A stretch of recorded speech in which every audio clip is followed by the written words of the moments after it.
Nakapag-check out na kami sa Coco Group kanina. Hindi ko na na-video kasi nagmamadali kami.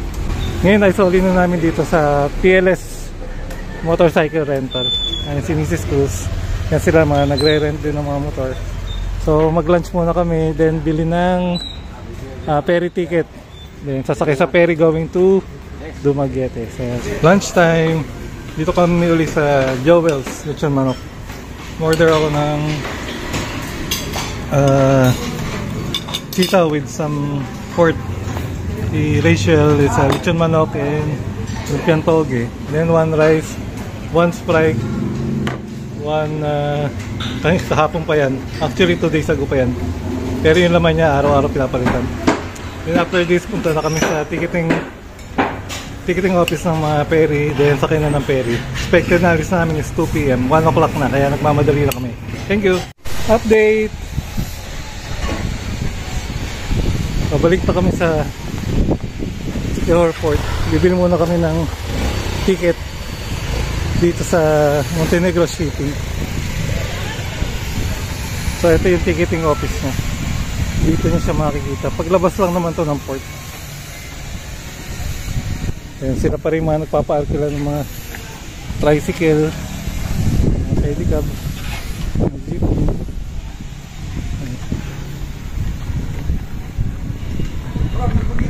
Bibili na kami ng ticket. 2 PM yung departure, 1:20 PM na.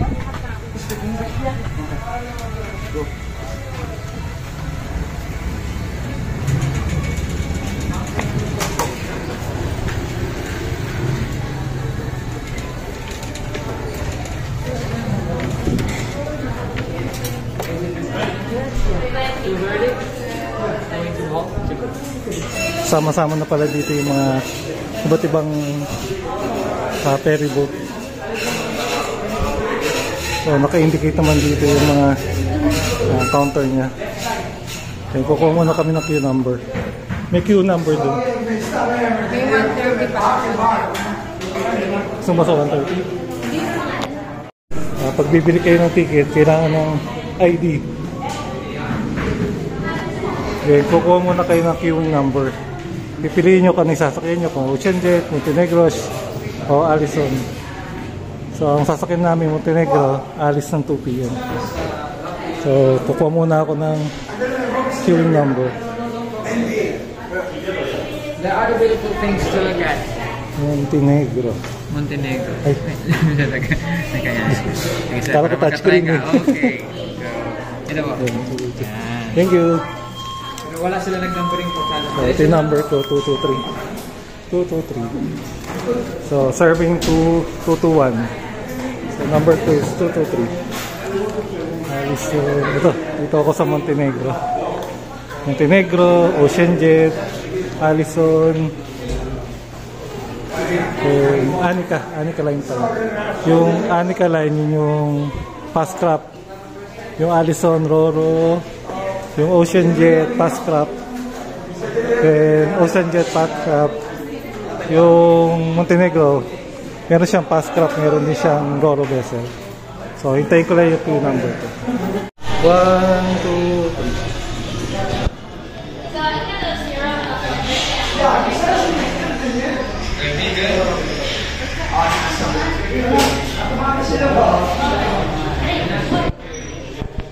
So, ito yung mga schedule nila.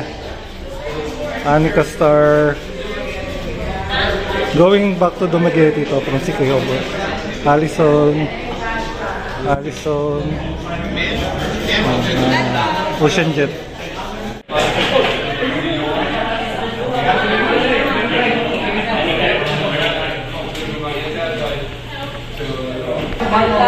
Ay siya, huwag muna tayong umuwi. Huwag muna tayong umuwi.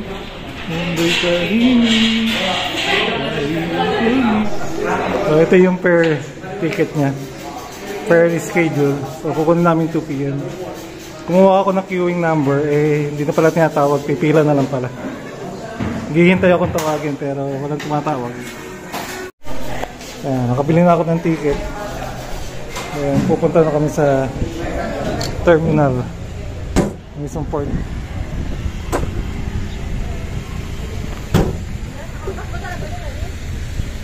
Pag sarado yan, hindi ako makakadaan.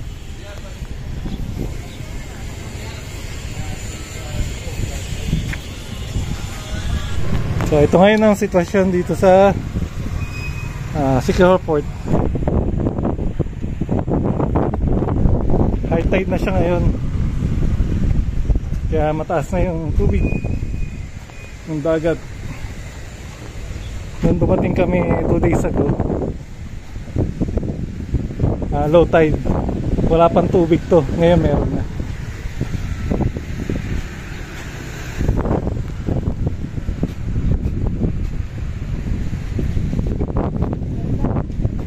Sa kabilang side malakas yung araw.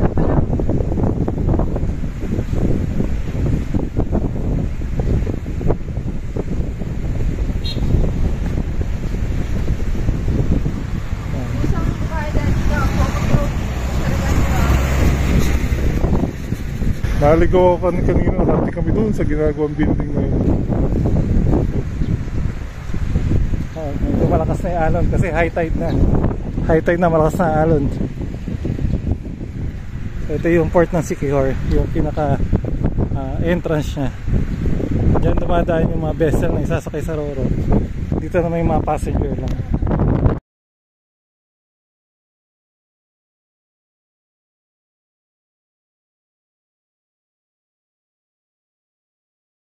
Ito yung service ng sinakyan namin, Coco Group. May seaport pick up and drop off pala sila. Hindi namin na-avail yung kasi second day na kami sa Coco Group. And this way is papunta na sa terminal ng Siquijor, Port of Siquijor. Bibili muna kami ng ticket para sa Terminal B.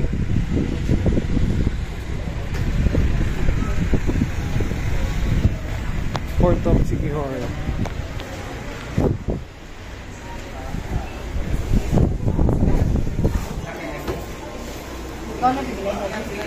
Ay, nasa sa'yo kung gusto mo ako na bumuli o ikaw. Kasi ang dami kong dalang gamit. So, dito kong bibili ng ticket para sa Terminal 2.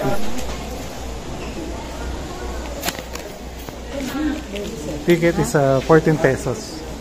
So 28 pesos lahat. Kaya kuha mo na siya. So some security. So, ito na yung loob ng Siquijor Port, Seaport. So may mga waiting area, chairs. Meron dito mga tindahan din or store ng mga pagkain. Pwede kayong bumili dyan bago magsakay sa ferry or sa barko. Hindi nga lang siya aircon compare sa port sa Dumaguete. So may CR dito. Kung kailangan nyo mag-restroom, CR. Then nagpapaboard na yung sasakyan namin kasi it's 1:40 PM na, so 20 minutes na lang yung expected na departure ng barko. So pupunta na kami sa boarding area. Represent flight ticket Montenegro. Then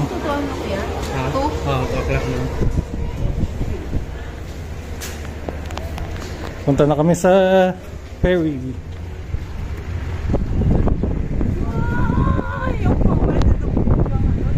Muna tayong umuwi. Lakas na ng hangin, medyo malakas na yung alon.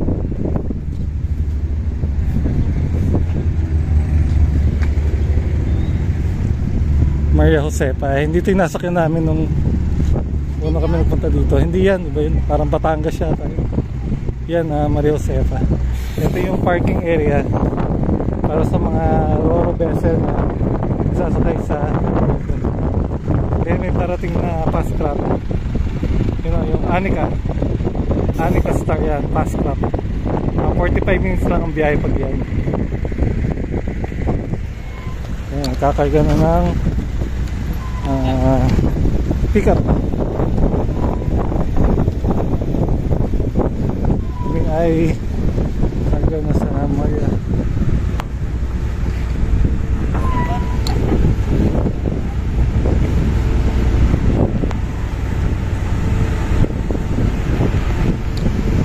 pagdating naman dito bago umakyat, i-re-register muna yung pangalan.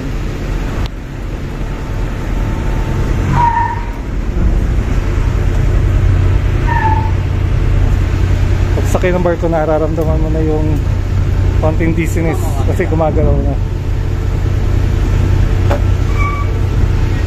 Kunin mo, sir. Ilista lang ako. Medyo nakakahilo na, medyo malakas ang alon.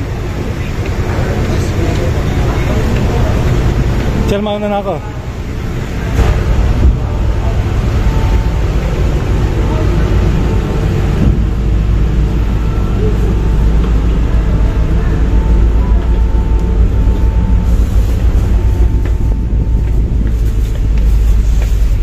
Ito may load.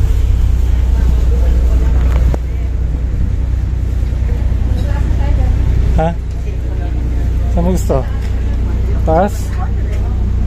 May taas pa ba ito? Wala na yata.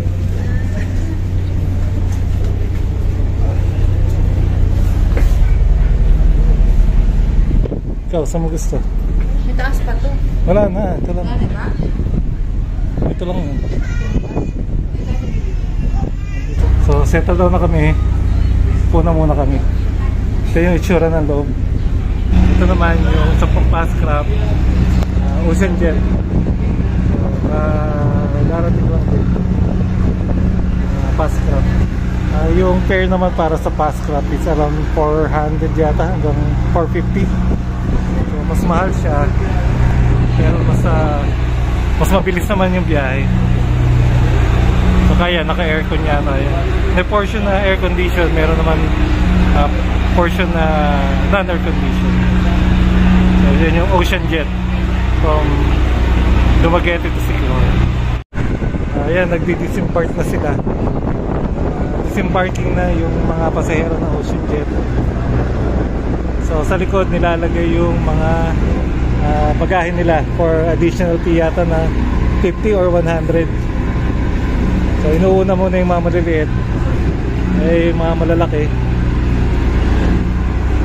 Ay kakarga pala yung mga naka-dualay na yan. Then sa side na yan, yan yung mga bagahe ng mga sakay. May tag naman binibigay para ma-claim nila yung luggage nila. So nagdi-disembark na sila.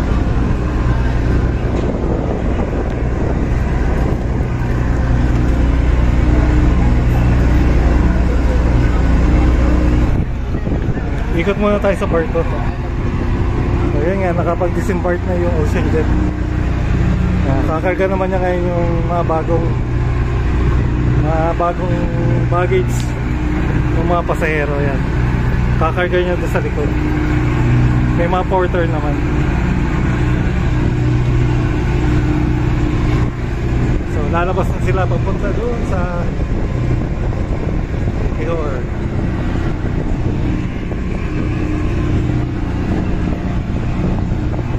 Sa port pa lang, ang linaw na ng tubig. Turquoise blue na siya. Turquoise blue.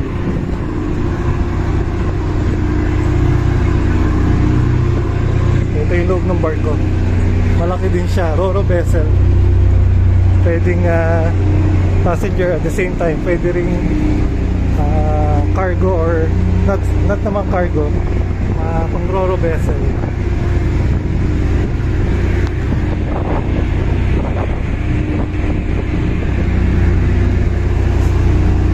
Section.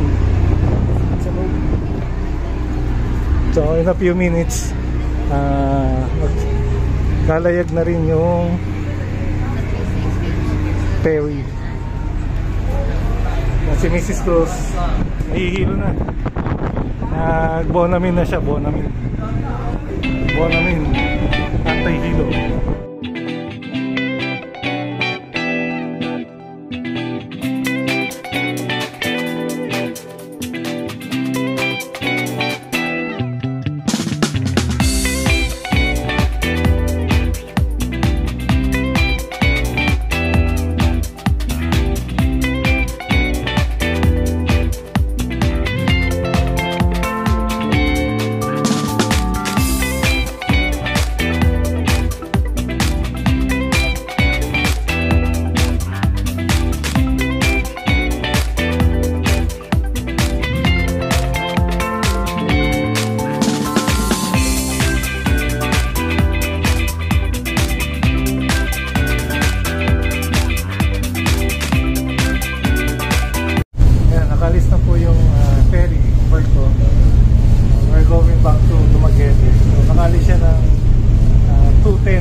flight natin is 7 p.m.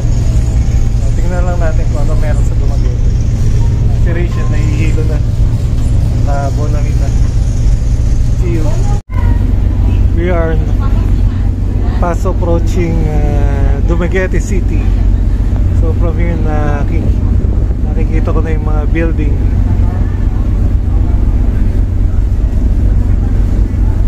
So after 1 hour 20 minutes since nag-depart sa Siquijor Port.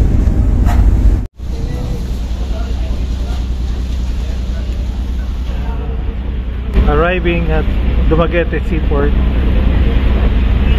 The weather is windy, makulimlim.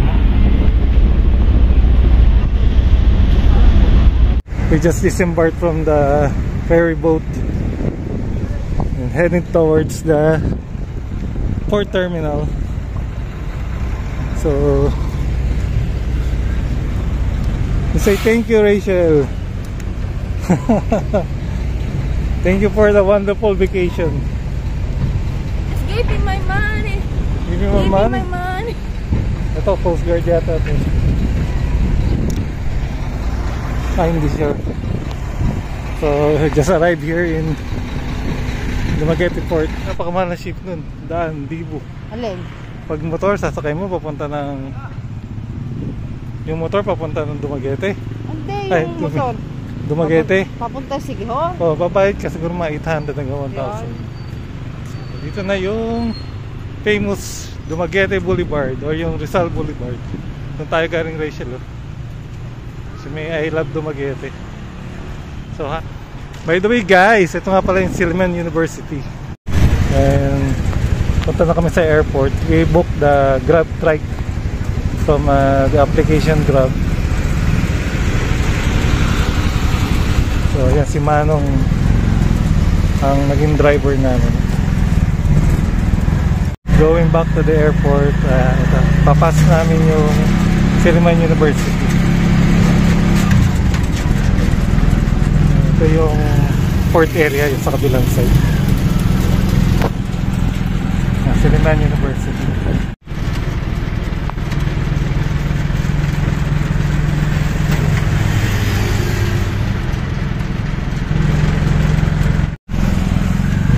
Dito na kami sa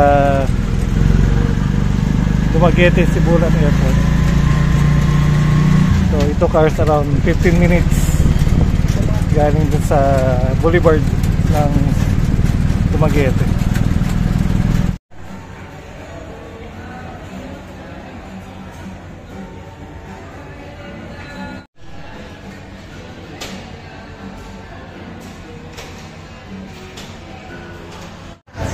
Sad news, delayed yung flight namin pabalik sa Manila because yung airplane na sasakyan namin galing sa Manila, which is flight 5J631, ay na-divert sa Cebu, Mactan Cebu Airport. Ang cost niya is malakas daw yung hangin, so there's a issue with the weather, kaya hindi nakapag-landing. So wait pa namin yung announcement if ever makakalipad pa yung plane na yun, diverted sa Cebu papunta dito sa Dumaguete. So wait and see na lang po. Rachel, ano pa?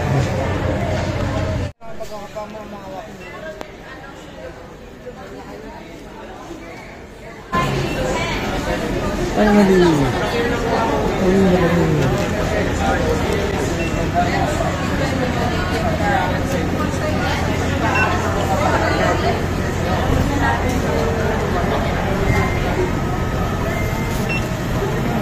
Sir, 5J632 po ang board. Mamaya pa yan, sir. Pang-flight yan. Sir, balik na doon, sir. Sir, ito na. Daddy, may pakopto. Kunin mo na lang. Sir, kunin mo na. Kunin ko na. Ayan. Wala na tubig eh. May palibreng Wala na tubig. Oo. Noodles na lang talaga. instant noodles saka Water, kasi na-delayed yung flight. Baba, no? Lalagay lang tubig. Doon. Yago ko na.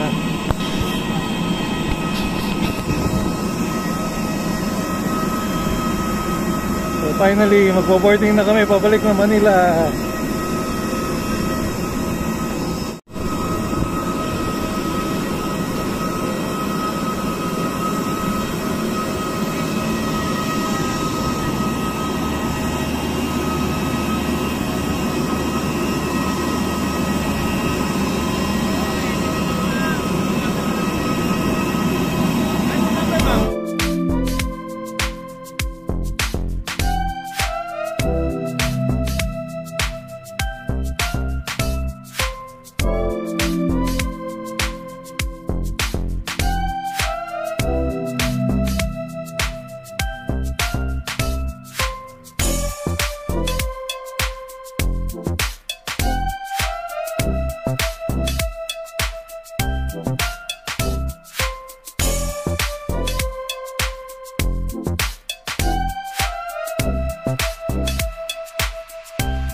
For everyone's information, we still cannot close the main cabin door as we are still... First of all, we sincerely apologize for the delay of this flight. This is due to weather conditions earlier here in Dumaguete.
Ladies and gentlemen, we have just landed. For your safety and comfort, please remain seated with your seatbelts fastened until the captain turns off the fasten seatbelt sign. Please check your surroundings to ensure you do not leave your personal belongings behind. Be cautious when opening the overhead bins, as heavy items may have moved during the flight. If you require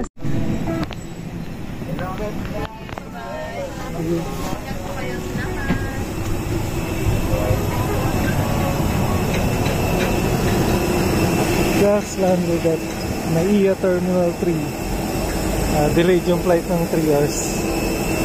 Even though nakalanding na yung airplane, hindi agad nakapag-disembark. Kasi puno yata. Sinakyan natin.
Finally, at the arrival area.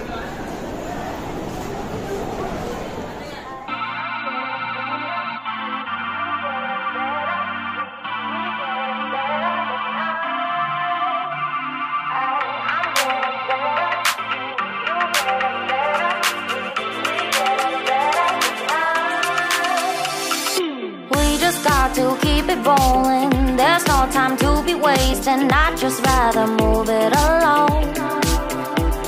Couple feet but in different waters. I need space more than orders. I'd just rather move it along. I know how you're feeling, 'cause sometimes I'd be tight. Not tonight. You're gonna hear me. Gonna dance it off goodbye. My love, can we drop this? Our time can't pass us by. This bond makes us stronger just to be together. All I wanna do is crash now when you're spewing facts. Now I know that I am getting better. We know that we can get crazy when some things seem hazy. I know that I am getting better. I know how you're feeling, 'cause sometimes I'd be tight. Not tonight. You're gonna hear me. Gonna dance it off goodbye. My love, can we drop this? Our time